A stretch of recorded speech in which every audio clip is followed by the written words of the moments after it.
Welcome back to our deep dive into Robert Greene's 48 Laws of Power. Today we're dissecting one of the most provocative principles. Law 7, get others to do the work for you, but always take the credit. On the surface, this law sounds like a recipe for tyranny, a blatant endorsement of exploitation. It challenges our modern ideals of teamwork and giving credit where it's due.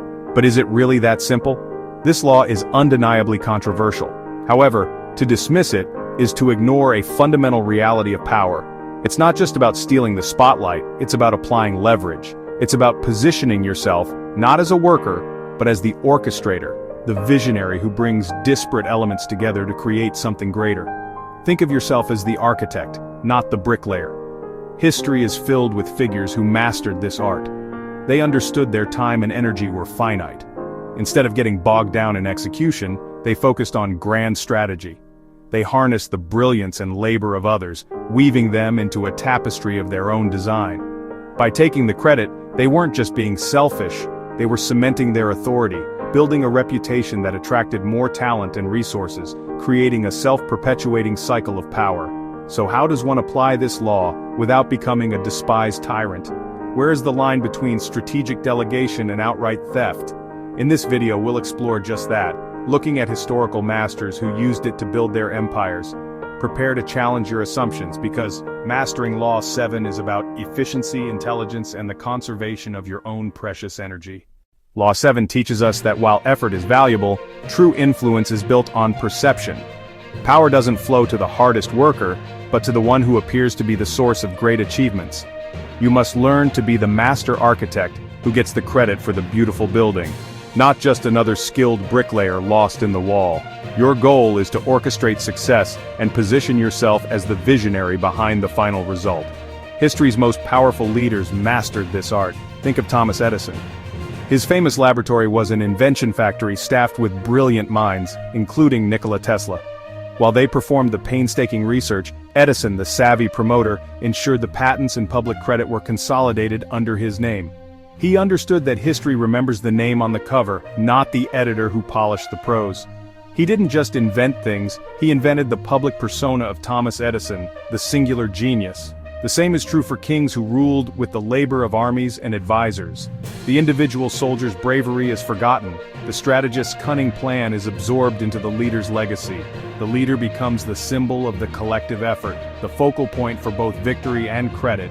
By taking ownership of the outcome, they cement their authority and are the ones immortalized by history, not the thousands who made it possible. The message for today is clear. Don't exhaust yourself doing everything. That path leads to burnout and obscurity. Instead, learn to stand on the shoulders of others. Identify talent, delegate effectively, and conserve your energy for what truly matters: strategy, vision, and politics. This isn't laziness, it's ruthless efficiency. Let others handle the details while you guide the project to completion, presenting the final success as your own vision brought to life. So how can we apply this controversial law in our modern collaborative world? It's not about becoming a credit thief. It's about understanding the art of strategic positioning. In any group effort, there is the work, and there is the presentation of the work.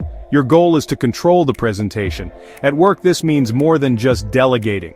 When you delegate, ensure you are the one who synthesizes the results, adds the strategic overview, and presents the final package. Be the conductor of the orchestra. Know the work intimately so you can speak to it with authority, framing it as a success under your guidance. In business, the principle is clear. Hire the most skilled people, but always ensure the final product and brand are inextricably linked to your name. Think of Steve Jobs. He didn't engineer the microchips, but he articulated the vision, and in the public's mind, he the genius behind Apple. Even in school or on collaborative projects, this applies. Volunteer for roles that give you visibility and control over the final narrative: the project manager, the editor, or the presenter. This allows you to shape and represent the group's collective effort, ensuring your contribution is seen as leadership. In any leadership position, your role is to be the figurehead. Let your team handle the intricate construction, the day-to-day building. Your job is to stand atop the finished structure, embodying its success and representing the collective achievement to the outside world. But there's a crucial distinction: never steal blatantly. Taking someone's report and just changing the name is amateurish and breeds deep resentment. Instead, learn the art of graceful appropriation. Publicly acknowledge the hard work of your team. Give them credit for their labor, but always position yourself as the visionary whose guidance made their excellent work possible and gave it direction. Ultimately, this law is about becoming the architect, not the bricklayer.